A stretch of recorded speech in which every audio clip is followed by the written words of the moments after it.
Le gouvernement local du Xinjiang a déclaré que son objectif d'emploi au cours de l'année était de garantir qu'au moins une personne par famille aurait un emploi. Nous stimulerons l'emploi avec tous les moyens disponibles. Cela signifie que nous nous concentrerons à assurer un emploi aux étudiants universitaires et aux anciens chômeurs dans les zones urbaines et rurales, ainsi qu'aux groupes défavorisés. Nous établissons des plateformes pour le travail autonome et l'entrepreneuriat. Nous offrons aussi des formations professionnelles et techniques à ceux qui en ont besoin. Nous ouvrons davantage de postes dans le secteur du bien-être public. L'objectif est de permettre à chaque famille disposant d'une main-d'œuvre éligible d'avoir au moins une personne employée. Selon le gouvernement local, le Xinjiang a aidé 2 700 000 personnes des zones rurales à trouver un emploi chaque année depuis 2014. Ces emplois sont souvent en dehors de leur ville natale.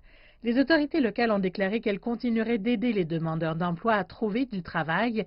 Elles ont aussi profité de l'occasion pour dissiper les idées fausses en Occident concernant les méthodes empruntées.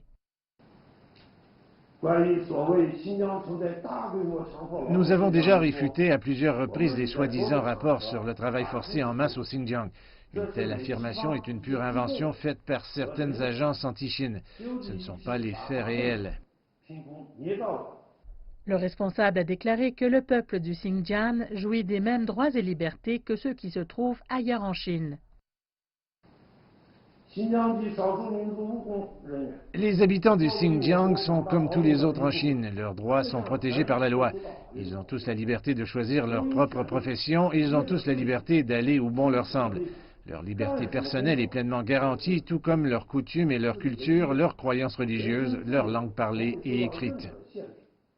Le porte-parole, Eli Jan, a déclaré que 70% des dépenses publiques de la région étaient consacrées à l'amélioration des moyens de subsistance des populations, notamment en renforçant la sécurité d'emploi et la satisfaction au travail.